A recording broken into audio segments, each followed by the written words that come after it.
जय श्री कृष्णा भक्तों। आज मैं आपको एक कथा के माध्यम से समझाने जा रही हूँ कि कैसे लोग सांसारिक विषयों में लिप्त रहते हैं और भगवान को भूल जाते हैं और सोचते हैं कि भक्ति एक कठिन कार्य है।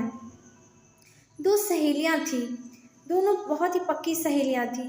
दोनों जब बचपन से ही सहेलियाँ थी। जब दोनों का विवाह हो जाता है तो एक का विवाह मछुआरे से होता है और एक का विवाह माली से होता है जो फूलों का काम करता है।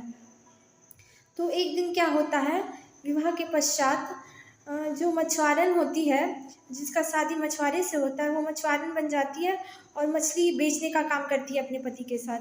तो एक दिन वो मछली बेचते बेचते उस गांव में चली जाती है जहां उसकी दूसरी सहेली रहती थी, जो कि मालिन बन गई होती है मालिक से ब्याह करने के बाद, और फूलों का कार्य किया करती है।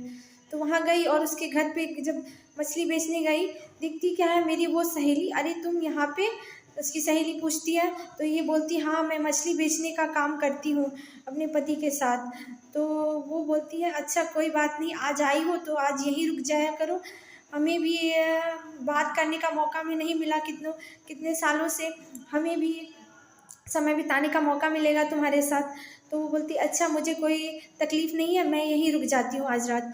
तो जो मालिन रहती है वो बोलती है, अच्छा तो मैं तुम्हारे खाने पीने का इंतज़ाम कर देती हूँ। वो बहुत ही अच्छा खाने पीने का इंतज़ाम कर देती है उसके लिए, और रात को जहाँ सोने का उसका व्यवस्था की रहती है वहाँ पे अच्छे से सुंदर सुंदर पुष्प बिछा देती है उस गद्दे पर। गुलाब के, चंपा के, चमेली के, ऐसे ऐसे खूब सुंदर पुष्प, जो सुगंधित पुष्प होते हैं, वो बिछा देती है उस बिस्तर पर। तो और फिर बोलती है कि हम अपनी मछुआरन दोस्त को कि तुम यहाँ आज विश्राम करो, मैं तुम्हें सुबह मिलूँगी। तो जैसे ही 2-3 घंटा रात के बीता हुआ होता है तो वो मालिन आज सोचती है कि कहीं पता नहीं क्या मेरी दोस्त सोई है कि नहीं, ज़रा देखा हूँ उसे। तो वो देखती है उसके कमरे में जाकर, तो उसकी जो मछुआरन दोस्त रहती है वो जाग रही होती है। वो बोलती है कि देखो ना, तुमने जो पुष्प बिछाए हैं उसकी वजह से, उस दुर्गंध की वजह से मैं सो नहीं पा रही हूँ।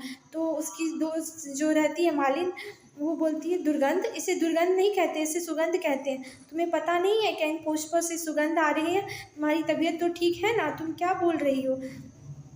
तो उसकी मछुआरन दोस्त बोलती है, हाँ मेरी तबीयत ठीक है, पर तुम जो बोल रही हो कि इनसे सुगंध आ रही, नहीं, ये तो दुर्गंध है मेरे लिए। सुगंध तो उन मछलियों के टोकरियों से आ रही है जो मैं दिन रात बेचा करती हूँ।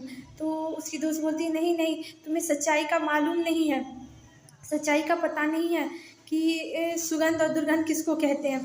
तुम जो जिसे सुगंध सोच रही हो वो असल में दुर्गंध है, और जिसे तुम फूलों में दुर्गंध समझ रही हो वो असल में सुगंध है, जो हमारे जीवन को सुखमय बनाता है।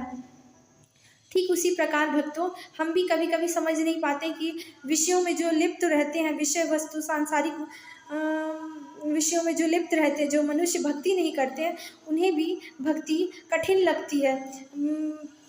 और ये सांसारिक वस्तुएं और सांसारिक विषय बहुत ही प्यारे लगते हैं और सरल लगते हैं, पर ऐसा नहीं होता। जिसे हम कठिन समझ रहे हैं वो अत्यंत सुगम है, मार्ग होता है हमारे जीवन का, वो है भक्ति। भक्ति करने से हमारा जीवन अत्यंत ही सरल बन जाता है।